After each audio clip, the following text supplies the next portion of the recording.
What's up, everybody? This is the De-Occulting Yoga podcast, episode number 3, Brain Imbalances in Yoga. The De-Occulting podcast discusses a bunch of cool things such as yogic consciousness, mind control in yoga, cults in yoga, truth and natural law, the hyper-real, everything up that alley. This podcast is going in a very sequential order. I would like to say that at the start. I haven't said that yet, but I have the first 3 to 5 months planned out about what I'm going to say. I'm not going to sit here and tell you guys like, hey, we're going to talk about cults in yoga today, or this or that, because so many of you guys are going to be turned off, as we all are when we get hit with a lot of information that doesn't have the prerequisitory knowledge. I've had to go back in a lot of different podcasts and with teachers and go back to the very start of the work, which is what they recommend, and go through the whole thing to understand what's at the end, the stuff that I couldn't understand or that turned me off. So later on, this podcast is going to get more popular and more popular, of course, as anything hopefully does. But people are going to, use the clickbait, a year down the road when I talk about why is Ashtanga a cult, or why is this, or talk about some of the deeper topics. Then suddenly it's going to catch fire and people are going to attack me, but they're not going to see episodes like this that discuss the start of it all, which is the brain, correct? We live in a world that has a general left brain imbalance. There's, the left brain and the right brain. We've all heard that analogy hopefully before. The left analytical brain and the right intuitive, more subjective brain. And that's what the first 2 episodes were about, kind of talking about those 2 different mindsets. Our whole world is generally left brain. We think there's this linear line, there's a pecking order, we have to do this, this, and that. We can't tune out and leave this earth and go into the spiritual because we need to be productive. There's no days off, there's no vacations. But in yoga, I feel, or I know, that there's a huge right brain imbalance. Once again, we come back to this concept of what is actually getting done in the yoga community. Sociological, political, psychological, whatever social science movements are not present. We have a social media presence, and we'll get to that a little bit later in this podcast. Overall, we have a right brain submissive nature to us, which should be expected in yoga. However, that isn't the natural state of the brain. Today I'm going to discuss the natural brain, the brain of a healthy person. To some, that may seem cocky or arrogant, like, oh, dude, my brain is healthy, son. Who are you to tell me sitting here in lotus position in your backyard that I have an unhealthy brain? But I think our whole society, like I said, is filled with that. And in yoga, we do all this asana, meditation, pranayama, and we open ourselves up so much. That's a beautiful thing, don't get me wrong. But once we're open, then what do we put in? All this opens us up. The lotus flower opens at the end of pratyahara, right? And everything starts streaming in. But what are we filling our brains with? What objective fuel sources are fueling our subjective experience? A lot of people in yoga, or a lot of people come to yoga and spiritual things, such as Reiki, tarot, astrology, as a form of escapism. They get caught in this right limbic brain system and start to become more submissive and start believing more things. A lot of you may be like, I don't believe everything I hear. I don't believe these things. However, these are very hidden things. That's why one thing that came to my brain is why social media is so prevalent in yoga. Social media is so addicting. Just, everyone has social media right now, go take 90 days off, especially if you're not making any money from it. Like, if this has nothing to do with your business, go take 90 days off and see how many times you think of you want to say a witty thing, or you want to take a photo of something and oh, that will help me on social media. It's a real thing, and they make it that way. That's why they didn't introduce Facebook ads and all these things at the start.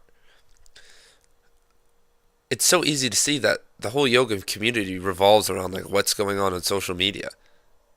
And it's because we've lived in this limbic brain system, and suddenly there's an imbalance. Our objective side is not getting worked, and we become prey to these certain things.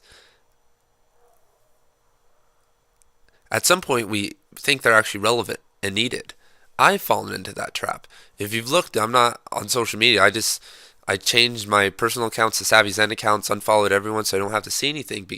And a lot of people got mad. So I lost so many followers. But I started looking at the statistics, and some of my posts would get 2,000 people looking at it, like saying like, "Hey, new podcast, new article." 2,000 people would look, and I'd get 15 to 20 people to come to the site. And I've heard that from everybody.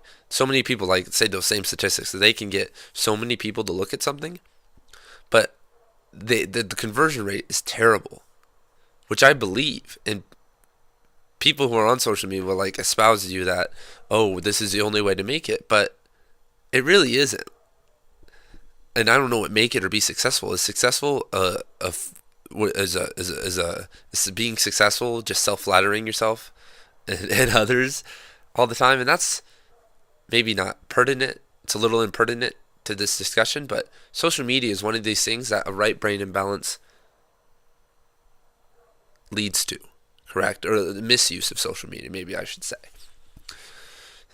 Things as cults or going too deep into a certain system and being very dogmatic about it are other things that come from a right brain imbalance. Because our jobs are not left brain, and most people's jobs aren't. And even if you are an accountant or something, you consider that very monotonous work, and that's not going to necessarily do it for you on the other end. The only way to end the left brain imbalance in yoga is to read books. Hey, I said it. There's cool things like, hey, check out, let me check right here. What is it? Ayurvedic math calculations. Those are cool little spiritual yoga oriented things that I would recommend, or puzzle games and stuff. But I'm sorry, everybody. I'm so sorry. You have to read books. I'm hearing the excuses. The universe is like, I hear your voices like, I have a kid, I have a job, blah blah blah. But we all have the same amount of time in the day, and the life you are in, you chose. You created this whole reality for yourself. If you don't have time to do this, maybe you should recheck that and what you've created, and maybe look at if you had some imbalances, some left brain and right brain imbalances that told you I needed to power my way through this so I could be successful. Or I need to like give in and just let it all happen, and then suddenly you realize you're working so hard at like yoga or some other profession that you don't actually have time for exploration. A lot of the smartest and coolest people I know in and outside of yoga are very well read. This podcast, if there was a transcript of this podcast, which would be about 20 minutes, it would take you about 3 minutes to read. It's not a very valuable thing in that sense. But reading, you can get so much done. I can read up to 800 to 1,000 words a minute and retain that. And if it's like very like easy stuff, I can get up in that like 1,200 to 1,500 range if it's like simple personal development or stuff I kind of know. Compared to the 150 words I put out a minute right now at most. That's if I'm talking very fast. But people do not want to hear about this reading thing, because that's going to confront the escapism problems that you enter into yoga for anyway. People think that their intuition in the universe and these things can give us everything. But if that's your gist and you think this is a deterministic society, then we're all a bunch of slaves. We're all a bunch of slaves in a sick game if I don't have free will, if I don't have the choice to make a decision and to get this party started. Yes, there's omens. Yes, there's coincidences and synchronicity. At the end of the day, though, a lot of that is manifested by objective fuel power. If we live in this right brain imbalance forever, what starts to happen is an actual atrophy of the brain. The brain from overuse and misuse starts to atrophy in weird ways, and this has been proven. Everyone, Deepak Chopra will stand up there and tell you how meditation repairs the brain cells, and that's true. But they're doing that on a bunch of people who don't meditate, or people who aren't like serious practitioners of spirituality, or like in those states a lot. They don't. So yes, they're gonna because they're in a left brain imbalance. They're gonna, like almost our whole society is, except people who are kind of yogic. So when they hop on this bandwagon, their right brain is, I think they're gonna repair stuff and everything's gonna be beautiful. But it's been. I'll include some show notes. This podcast is gonna include show notes now about how too much meditation, too many other things have created like damage in the brain, like a boxer would receive, or MMA fighter would receive, or you do after a concussion. Too much meditation does that to you. And people may not want to hear that. That's one of those things that people don't want to hear. However, you can meditate. If you want to meditate 2 hours a day, or do whatever, or have like a 3-4 hour yoga practice daily, then you have to have just as much on the other side to keep the fuel sources and the balance correct. That's why we have so many problems in society. The sacred masculine, the sacred feminine have been corrupted. The sacred masculine, like with the feminism movement and everything, people think that everything masculine is bad.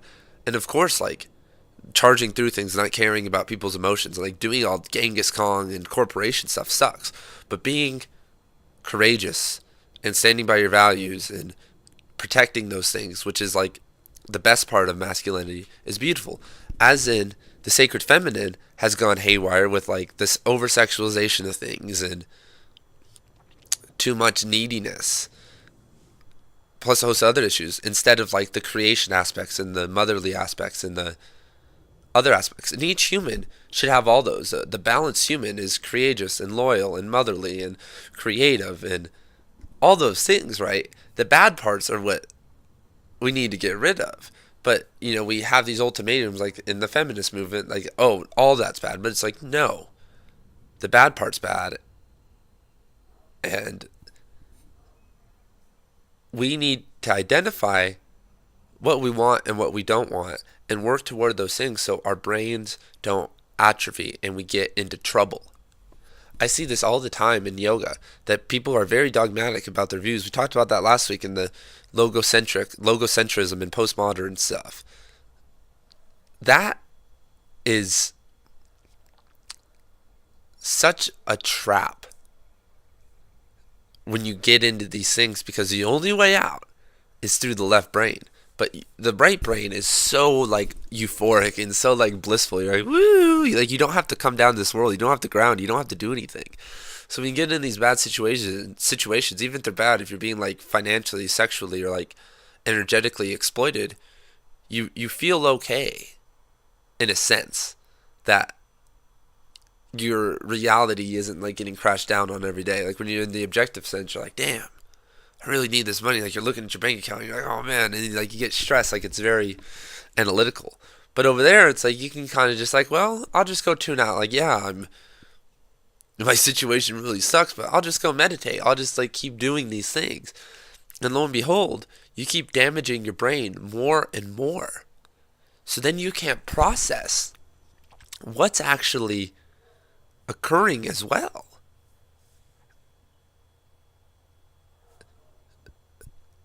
I'll make a statement here. This is a generalization that the yoga community is not very well read. And you may be like, damn, a 23-year-old's telling me I'm not very well read. But it's such a requirement. I don't see how you can be a knowledgeable, intellectual human being in 2017 when we have so much history. And who knows if that's true, like we talked about last week.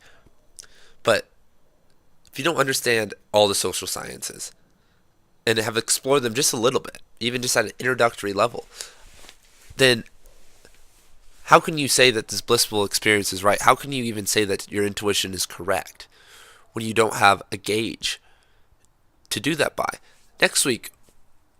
Maybe next week or the next week after that, we're going to get into the trivia method, it will be next week, which is about critical thinking and how to cure right brain imbalance, which is like through the trivia method and like a step-by-step approach to like looking at things and putting things together. Intuition can like show you the doors and guide you through them. But if you just follow your intuition, you end up in trouble. Like I've never had problems. I've done dumb things. I've been around some crappy people, but I've always known in my head and escaped way earlier. People who have like this, who live off of intuition, always seem to have like a bunch of crappy people around them or a bunch of experiences in their past that weren't very good, right? If their critical mind would have came in, if they didn't have that right brain imbalance, if they actually like were grounded in reality and looked at the situation and used like tools in psychology and sociology, philosophy, economics, everything, actually everything, right? Everything kind of ties in together in social sciences and the knowledge of history and like reading fiction and knowing how people are, which is like the fastest way to like see different characters and see different situations.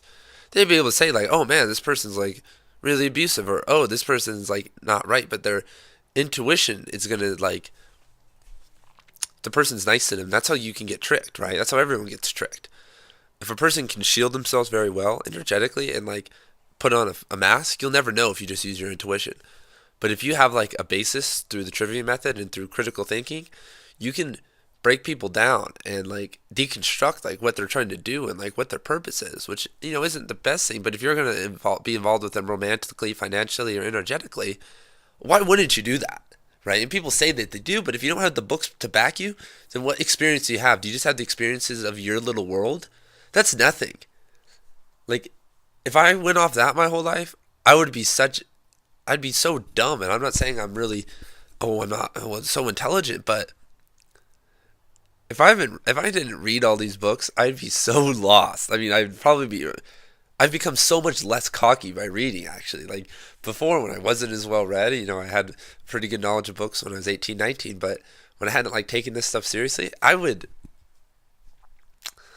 act like I actually knew what I was talking about. And, like, oh, wow, yeah. But now I'm, like, a lot more, like, held back, and I know that there's a lot more smarter people out there.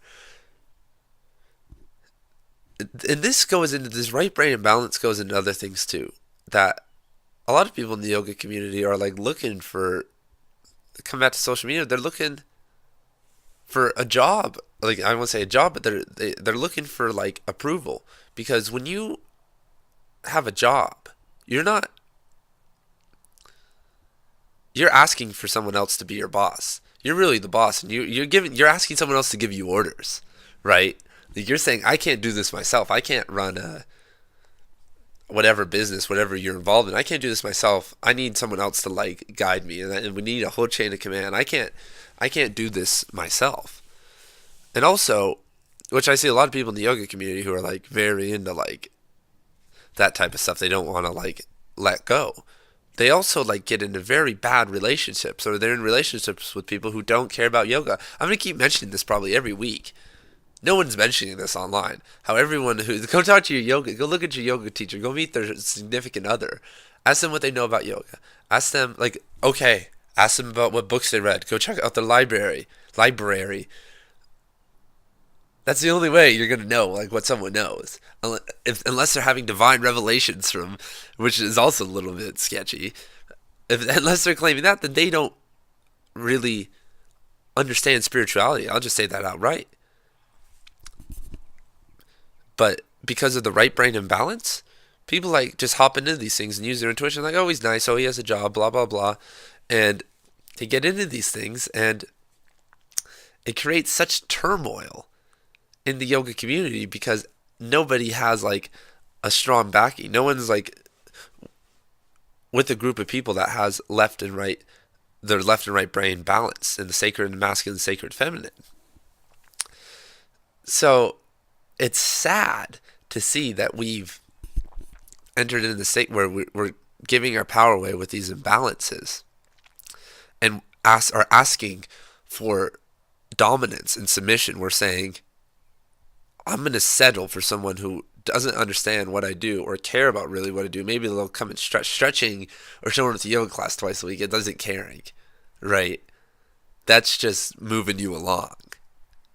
So we're asking for that because we need that submission in yoga. We need someone to dominate us. We need the guru. We need these people. That is total BS. Uh,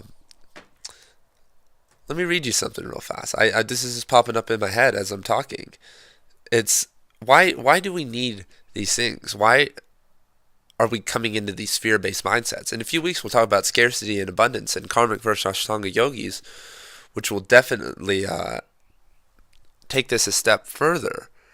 But I'm just thinking of a little quote in my head that talks about fear and truth, and why is that missing in the yoga community? What have we done? Okay, here it is, everybody. All is love, fear is illusion, all beings are free, truth can never be destroyed, right? Once you are balanced and you can see the truth, you can see that you are free to do what you want, and that the fear that you have is an illusion, and everything is love, right? But when we start to get in these brain imbalances on either side, right? Some people have way left brain imbalances in yoga. I'll say that too. I've met one of my old yoga teachers, total left brain imbalance. Can't give any predation to the right side. Totally jacking them up too. I'm not saying here like, oh, I'm balanced. Woo! But I'm trying. I understand that it's a problem. I understand when I go to yoga that I have to read. I have to do Vedic mathematics. I have to play puzzles. I have to objectively think about these things and learn anatomy and do other things. That's another good thing too. Study anatomy. Read into these things. Don't just read about yoga. Read about a few levels deeper than yoga, right? Like the history, the psychology of why people believe this. Talk about neuroscience. Like, I don't even have any show notes for this. I was going to present some, but, or, I mean, not show notes, but things I'm reading, because I just want to show you guys that I've explored enough into these things that I could sit and talk for a long time about general brain imbalances and like moving past certain mindsets. Which, if you want some good books, Robert Anton Wilson, Prometheus Rising, Quantum Psychology by Robert Anton Wilson. Those are pretty good ones to start with, I'd say. So we'll just conclude right there. This episode, I just wanted to present this topic. If you never heard about it, if you don't know about the atrophy of the brain and other things, it's a nice night out. I'm gonna go take a walk and do some other things. Just wanted to put this stepping stone in. Tonight's one of these stepping stones that we're moving, like I said, into deeper topics such as psychopaths and yoga in 3 weeks. Critical thinking, a way to critical think and discern things, which is next week. Karmic yogis versus Ashtanga yogis, which is light workers versus dark workers in yoga. We'll all discuss how a lot of people are. There's a lot of hidden dark workers who are claiming to be light workers or claiming to be karmic yogis in yoga right now. And in about 5 weeks, in about a month from now, we're going to get into the structures of mind control that around yoga, the structures of that are controlling us, which I'm really excited for. All this is kind of prerequisitory, because if you can't handle this stuff, you can't handle me saying that you have a lot of people in yoga have brain imbalances and you need to get out of your relationship with a crappy person who doesn't give a damn about spirituality or about higher consciousness, then you're not going to love it. You're really going to be mad later. So anyway, everybody, this is Ian from Savvy Zen. Subscribe to this channel. The next 70 days, everybody. This is some news. The next 70 days, I'm going to release 70 videos. We'll see if I fail. Holding me accountable. I'm going to release 70 videos and blog posts with correlating blog posts. The videos aren't going to be that long, maybe 10 minutes at most, more 3 to 5. But then also, not just 70 days of stuff like this, just small little topics. I'm also going to release 70 physical yoga videos over the next 10 weeks. So 70 days in a row of videos. I've been working on my novel and doing other stuff. I really have been wanting to get that going a month ago, a daily routine. But I just really had to focus on my novel and just exploring nature and some other things. The weather's been so nice. So anyway, everyone, subscribe to this channel. Start checking out Savvy Zen. There's going to be so many videos. I've it all kind of laid out. I'm so excited to take us on this journey. If you have any comments, comment. Last week, David Lance left a comment in Hyper Real Stuff. Go read that. We clarified some of the stuff about what I think about teachers, what the teacher relationship is in a postmodern view. So anyway, everybody, this is the De-Occulting Yoga podcast. I'll see you guys next week. Peace out.